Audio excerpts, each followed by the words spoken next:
ang pag-uusapan po natin ngayon ay iboboto niyo pa ba si Mangga? Opo, lumabas na po ang advertisement ni Inday Sara Duterte kung saan iniendorso niya si Amy Marcos. At ang tema ay itim. No? Kinakailangan ay iboto daw ang mga merong ginagawa sa kabila ng kadiliman na ating nararanasan. Well, ano po ba ang masasabi ninyo? Kayo ba po talaga ay boboto kay Mangga Manang Amy? Well, anyway, ako po talaga, sa mula't-mula, I have given Amy Marcos the benefit of the doubt. In fact, dun sa grupo namin na meron kaming GC na kasama si VP Sara, ako yung pinakahuling bumitaw kay Amy Marcos. No? At naniniwala naman kasi ako na kahit papano, may tunay na pagkakaibigan siya kay VP Sara. Kaya lang, gaya nyo, ako po yung nabahala. Noong panahon na naglunsad na ang alyansa, at ito nga po ay nagsimula dyan sa Ilocos Norte, abay nakita natin na siya pa lumapit kay Marcos Jr. at siya pa ang nagsabi, itaas mo kamay ko, itaas mo kamay ko. Ang buong inaasahan natin ay hindi talaga siya sasali sa alyansa. Kasi ang sabi naman niya, siya ay magiging independyente. So nagulat na lang tayo na biglang sumali siya sa alyansa.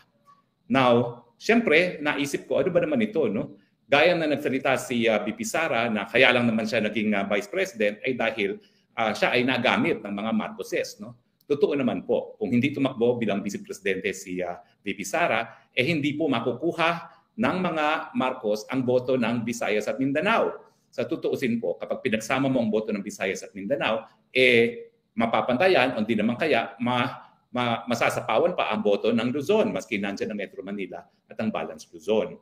So malinaw po talaga na ang kanyang dahilan kung ba't nanalo itong si Marcos Jr. ay dahil nakuha niya yung suporta ng Visayas at Mindanao sa pamamagitan ni Inday Sara. Kaya nga ang sabi natin, Mangga. Ginamit lamang si Inday Sara matapos naging presidente, hayan na, sinimulan ng paninira kay Inday Sara para magkaroon ng Marcos Forever. At sigurado naman tayo na magma-Marcos Forever yan kung hindi nga lang hanggang ngayon nangunguna pa sa lahat ng mga surveys ang Inday Sara Duterte. At naniniwala naman tayo na sa takdang panahon, at sana hindi na umabot ang 2028 kasi nga sinasabi ni Inday Sara, baka wala ng 2028 ang Pilipinas kung mag-aantay pa tayo ng 2028, magkakaroon naman tayo ng Inday Sara bilang presidente. Sana nga po. No? Pero ang tanong ngayon is, ngayong inendorso na ni Inday Sara si Mangga Amy Marcos, iboboto ba natin siya? Pero bago natin sagutin yon, bakit nga ba ang Inday Sara nag-endorso pa kay Amy Marcos? Isa po talaga ako sa nagtanong sa kanya. Yung matapos siya na sampahan ng kung ano-anong kaso ng House of Representatives, kung talagang baka maya-maya mag-endorso na naman siya ng Marcos. At sinagot din niya ako, gaya ng sinabi niya sa buong daigdig, never again sa Marcoses. So bakit kaya nag-endorso na naman si Inday Sara sa mga Marcoses? Well, alam niyo po, naniniwala ako sa loobin talaga ni Inday Sara, never again to the Marcoses. Pero, ang anman naman niya nakakulong sa dahig. Siya ay ginikipit, siya ay na-impeach, at siya ay dadaan sa pagliliti sa Senado. So kung siya ay nag-endorso kay Amy Marcos, siguro naman may dahilan po ang ating Inday Sara kung bakit niya ginawa yun. Now, pag-aralan natin, isa-isahin natin ang mga posibleng dahilan. Well, narariyan na yung kanyang impeachment trial, no, na kung saan lilitisin siya ng Senado. No? At alam naman natin na kinakailangan ni Inday Sara ng at least 8 senador na boboto kontra sa impeachment para siya ay manatili bilang isang vice president. Bilangin natin ilan ba yung susuporta kay Inday Sara sa impeachment. Ang sigurado dyan ay yung 3 PDP. Si Robin, si Bongo, si De La Rosa. Okay? Yan naman po ay siguradong yung dalawa dyan ay siguradong mananalo na. Ngayon, na-endorso na rin ni VP Sara si Camille Villar. Siguro naman si Camille Villar, boboto na rin sa kanya. Sino pang posibleng bumoto kay Inday Sara? Nandiyan si Joel Villanueva. Sigurado naman po yan, boboto kay Inday Sara Duterte. Tapos, nandiyan din si Alan Peter Cayetano. Hindi masyado magkasundo itong dalawa, pero dahil naging vice presidente naman ni Tatay Digong si Alan Cayetano at nagsasalita ngayon, sigurado naman po ako na si Alan Peter Cayetano hindi rin susuporta sa pagtatanggal kay VP Sara. Nandiyan din yung kapatid niya, si Pia Cayetano, na bagamat hindi pa nai-endorso ngayon Inday Sara, tingin ko may endorso rin. So, posibleng pangwalo ay si Amy Marcos. Ngayon siya ay na-endorso na. Siguro naman, kapag na-endorso na ni VP Sara si Mangga Amy Marcos, talaga namang at least maninindigan si Manang Aimee na hihindian niya ang anong tangka para sa pwesto ang ating Vice President. No? Sana nga naman po. No? So anyway, so ganyan po ang analysis ko. No? Ang unang-una na kailangan ni Inday Sara, it's the fight of her life. Kinakailangan talaga na siya po ay hindi matanggal bilang Vice Presidente. Kasi pag siya'y natanggal sa Vice Presidente, mawawala yung resources ng kanyang opisina, mawawala rin yung kanyang visibility as Vice President. No? At magiging mas madali na Marcos forever ang mga Marcoses. No? Pero bukod pa sa impeachment, ano pang mga dahilan kung bakit kaya inendorso ni VP Sara si Amy Marcos? Well, bukod po dyan, narariyan yung naging papel ni Amy Marcos doon sa investigasyon sa kung paano nakidnap ang dating Presidente Rodrigo Roa Duterte. Ako naman po ako'y sumasang-ayon doon sa sinabi ni Mama Hanilet na ano pa bang gusto niyang malaman. Alam naman ng lahat, nakita naman natin sa telebisyon kung paano ginawa yung kidnapping ni Tatay Digong. No? Totoo po yan. Pero at least lumabas yung mga detalye kung sino-sino talaga ang mga nagplano. At ngayon lumalabas talaga na bagamat inaako yan ni Secretary Boying Remulla, talagang ang order ay nanggaling talaga sa Malacanang at the highest level. At alam natin na ang ginamit nilang instrumento ay isang tao na napakalapit sa First Lady natin ngayon, kay Lisa Araneta Marcos, itong Ambassador Lacanilao. Na ang kanyang opisina pala ay Special Envoy on Transnational Crime, sila nakipagtulungan sa Interpol. At nalaman natin na wala naman talagang Interpol Red Notice, meron lang diffusion notice na Pilipinas pa ang nagpadala. So ibig sabihin, parang humingi ng tulong ang Pilipinas sa kanyang sarili para iparesto itong si Tatay Digong. At nalaman din natin na talagang bagamat sinasabi ng mga kapulisan ng order na isakay sa eroplano si Tatay Digong ay nanggaling sa PNP chief, hindi naman para desisyonan lamang ng PNP chief yan. Siyempre yan po ay plano talaga ng Presidente mismo at wala nang iba na po pwedeng masisi sa ganyang mga pangyayari. So, totoo po ang sinasabi ni Ma'am Hanilet na alam na naman natin mga pangyayari, pero sa pamamagitan ng ganyang pagkakaroon ng hearing, na-detalye kung ano yung mga karumal-dumal nga ng mga pangyayari dyan sa Senado. No? So let's give credit where it is due dahil po pwede naman na nagbingi-bingihan at nagbulag-bulangan din si Amy Marcos pero siya naman po ay nanindigan. At siyempre, siya po ay bumitiw na rin sa alyansa. So kaya nga po, 11 na lang ang kandidato ng alyansa dahil umalis na nga po si Amy Marcos sa opisyal na kandidato ng alyansa. At tama lang naman siguro na arugain ni VP Sara. Pero ano ba tingin nyo? Sa tingin niyo ba ay tinuturing talagang malapit na kaibigan ni Inday Sara itong si Mangga?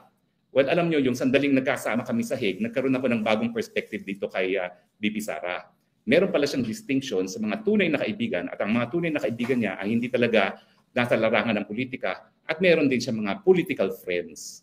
At sa tingin ko, ang tingin niya kay Amy Marcos ay political friend na talagang alam naman niya na mga political friends ay narariyan lamang kung meron din silang silbi sa iyo. At hindi ito yung mga tao talaga na pagkakatiwalaan mo with your own life. So sa tingin ko, ganyan ang tingin ni Inday Sara kay Mangga. Hindi para pagkatiwalaan si Mangga sa kanyang buhay, pero alam niya na sa politika, talagang kinakailangan lang magkaroon ng alyado. Kumbaga, scratch your back and scratch your back. Ngayon, nangangailangan ng suporta si Amy Marcos. Siyempre, tinulungan siya ni Inday Sara at inaasahan naman natin na bagamat minsan nang nabigo si Inday Sara doon sa kay Amy Marcos dahil ginamit nga siya para manalo at talaga namang wala namang masyadong nagawa si Inday Sara, si Amy Marcos para itigil yung mga maiitib na balak ng kanyang kapatid at ng mga kaalyado ng kanyang kapatid, kahit papano, magiging kakampi ni Inday Sara itong si Mangga Amy Marcos. Alam ko mahirap tanggapin na na-endorso na naman ang VP Sara ang Mangga Amy Marcos. Gaya ng sinabi ko sa inyo, no, ako yung pinakahuli-huling gumitiw kay Amy Marcos sa pagkakatiwala sa kanya. Hanggang sa muli, ako talaga'y umaasa na magiging tunay na kaibigan itong si Amy Marcos.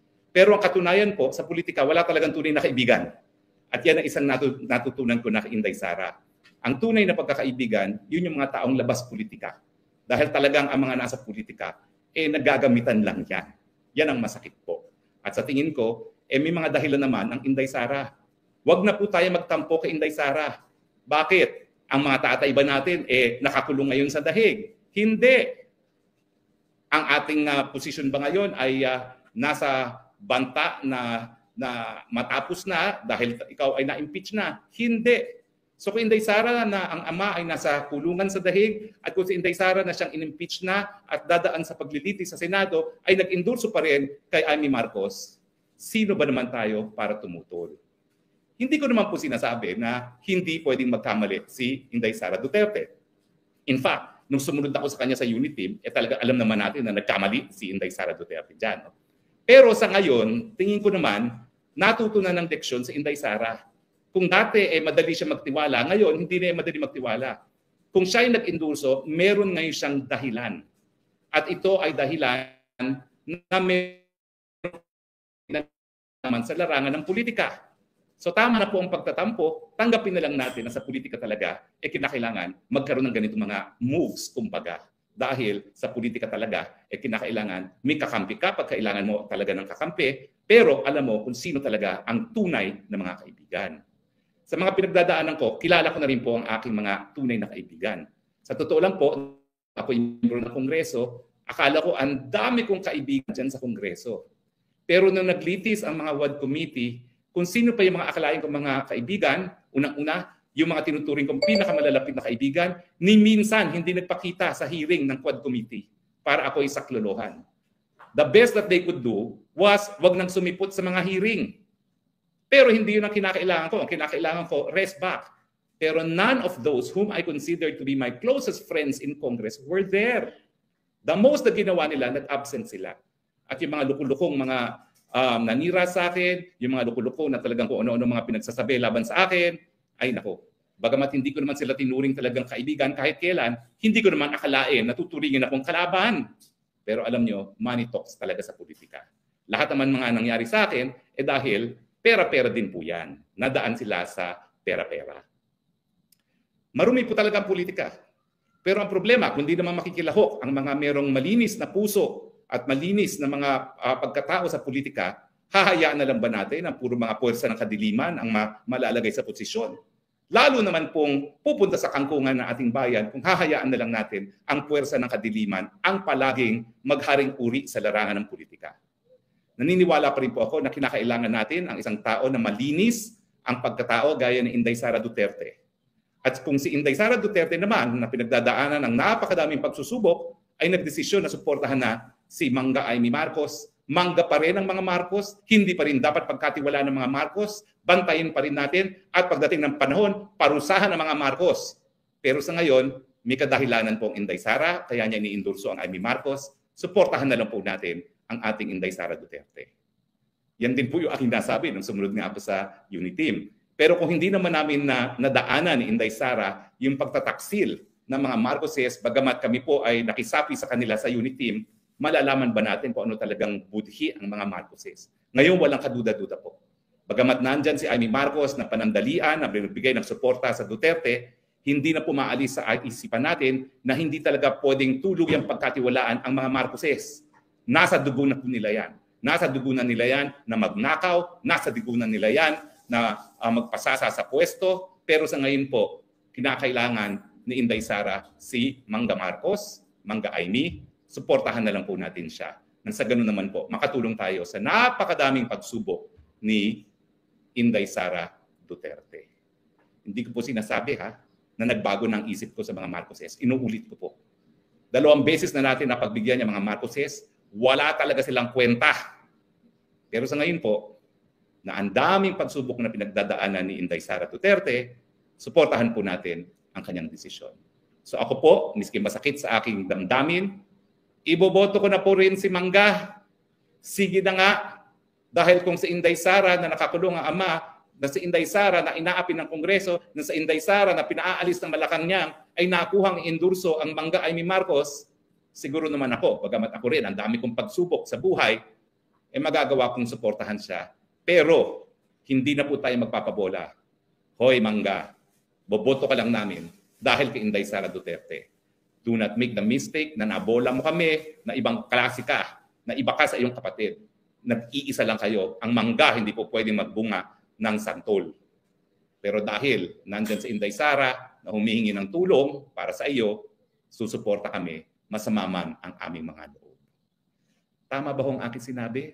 Alam ko po mahirap tanggapin yun, Pero nandyan na po tayo. Wala tayong magagawa. At uulitin ko po, may dahilan si Inday Sara kaya niya sinuportahan.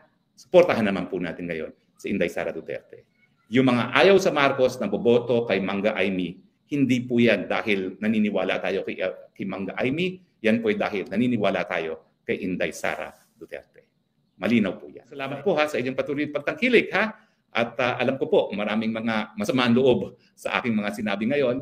Ulitin na lang po natin sa kagitnaan ng sama ng loob natin, gagawin natin yung pagsuporta kay Mangga dahil kay Inday Sara Duterte. Maraming salamat po sa inyong patuloy na pagtangkilik. Ito po ang inyong spokesang bayan, Harry Roque, nagsasabi, I love you, Philippines. You're the only country that I have. You're the only country that I love. God bless the Philippines. Bye.